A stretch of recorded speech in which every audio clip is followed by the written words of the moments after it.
అందరికీ నమస్కారం అండి. ఈరోజు కథ. సదాశివానికి ఇంట్లో భార్య కనిపించలేదు.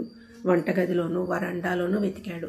అనసూయ అక్కడ కూడా కనిపించకపోవడంతో బెడ్రూమ్లోనూ బాత్రూంలోనూ చూశాడు. అక్కడ కూడా ఆమె లేదు. ఆఫీస్కి టైం అయిపోతున్నా ఈ సమయంలో ఎక్కడికి వెళ్ళింది చెప్పమా అని అనుకుంటూ వీధిలోనికి వచ్చి చూశాడు.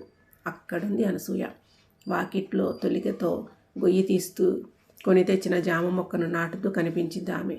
ఒసే, అవతల నాకు ఆఫీస్కి టైం అయిపోతుంది, త్వరగా టిఫిన్ పెట్టి తగలడు అరిచినంత పని చేశాడు సదాశివం. వచ్చేస్తున్నా ఒక్క నిమిషం. చేతులు కడుక్కుని చెంగుతో తుడుచుకుంటూ వచ్చింది ఆమె.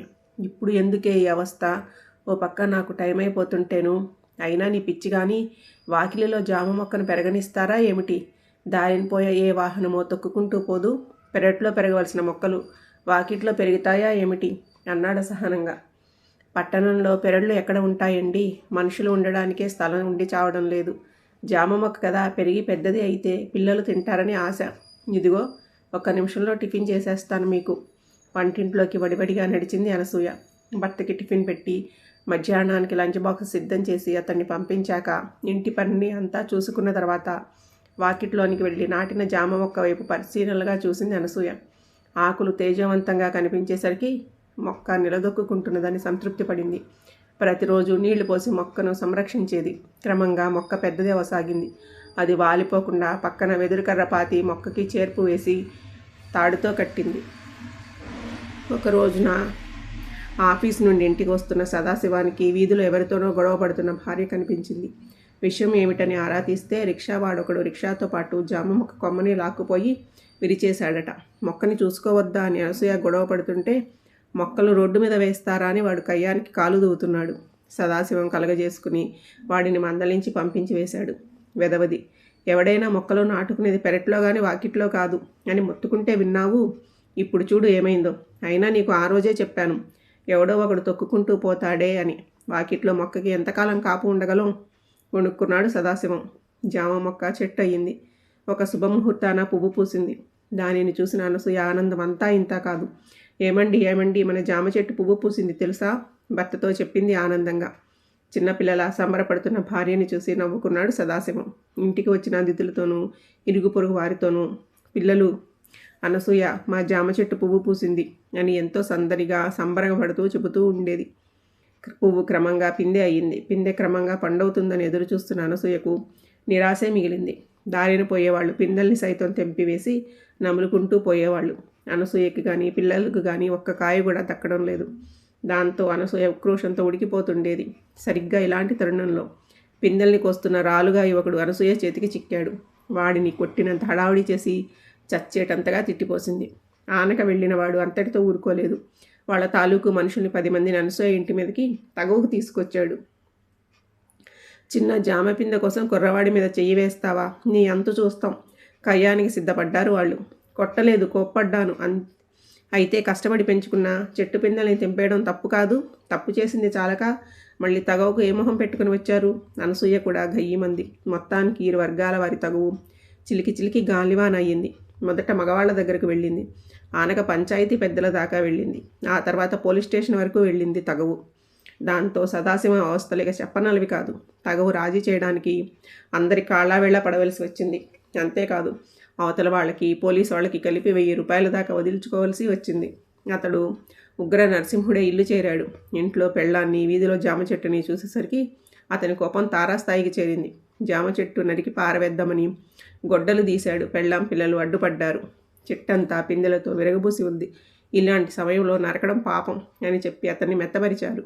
ఆ మరుసటి రోజు సదాశివం ఆఫీస్కి, పిల్లలు స్కూల్కి వెళ్ళిపోయినాక ఇంటి పని వంట పని ముగించుకుని ఉక్కపోతగా ఉండడం వల్ల వరండాలో గచ్చు మీద నడుము వాల్చింది అనసూయ. ఆమె మనసు అంతా వికాలంగా ఉంది. నిన్నటి తగవు పదే గుర్తొస్తూ కలత పెడుతూనే ఉంది. కాసేపు కళ్ళు మూసుకున్నా కునుకు రావడం లేదు.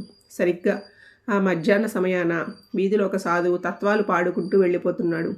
అవి రాగయుక్తంగా అర్థవంతంగా ఉండడంతో మనసు పెట్టి శ్రద్ధగా ఆలోచించసాగింది అనసూయ. వస్తా వట్టిదే, పోతా వట్టిదే, ఆశ ఎందుకంట, చేసిన ధర్మం చెడని పదార్థం, చేరును నీ వెంట. అది వింటున్న అనసూయ మనసు ఏదోలాగా అయిపోయింది. నిజమే, వట్టి చేతులతోనే పుడతాము, వట్టి చేతులతోనే పోతాము. బ్రతికిన మధ్యకాలం అంతా నాదే నాదే అని భ్రమపడతాం. మన వెంట ఏదీ చేరదు. ఆస్తి కానీ, అంతస్తు కానీ, అందం కానీ, హోదా కానీ ఏది కూడా రాదు మన వెంట. చివరికి ఈ జామ చెట్టు కూడా రాదు, ఒక్క ధర్మం తప్ప. చేసిన ధర్మం చెడని పదార్థమై పుణ్యఫలంగా మారి అది మాత్రమే మన వెంట చేరుతుంది.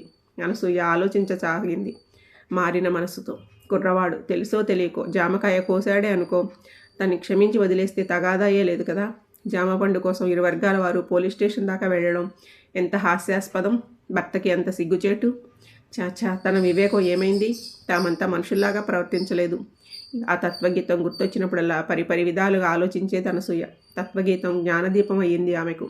పిందెల్ని ఎవరికీ కనపడకుండా వాటికి అట్టముక్కలు అడ్డం కట్టింది అనసూయ. ఆ విధంగా 6 కాయలను కాపాడింది. దూరగా అయిన వెంటనే వాటిని కోసింది. సదాశివానికి చూపిద్దామనుకుంది మొదట, కానీ ఆయన ఏమంటారు అని సంశయించింది. పూజ గదిలో నైవేద్యంగా పెట్టి కృష్ణార్పణం అని భక్తి శ్రద్ధలతో సమర్పించుకుంది. గత కొన్ని రోజులుగా భార్యలో వచ్చిన మార్పుని సదాశివం గమనిస్తూనే ఉన్నాడు. దయ, క్షమాగుణం, ఓర్పు, ఈ మధ్యకాలంగా వీటిని అలవర్చుకుంటుంది అనసూయ.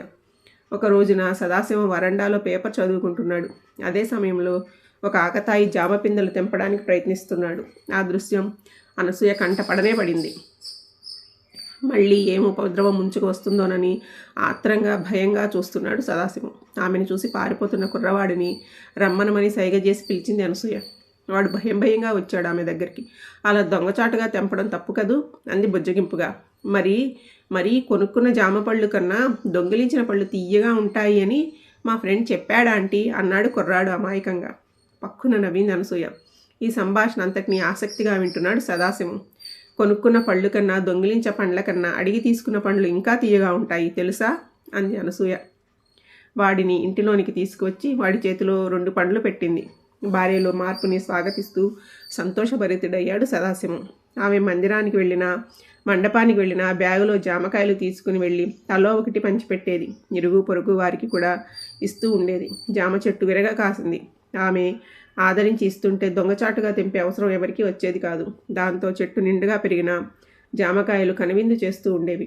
జామ చెట్టు తగుల్ని మాత్రమే తేలేదు, అనసూయలో విశేషమైన మార్పులు కూడా తీసుకువచ్చింది. విరబూసిన జామ చెట్టు తన భార్యలో వేకో వెలుగుల్ని తెచ్చింది. సదాశివం ఆఫీసు నుండి ఇంటికి వస్తూ మరో 2 జామ మొక్కలు కొని తెచ్చి భార్య చేతికి ఇచ్చాడు.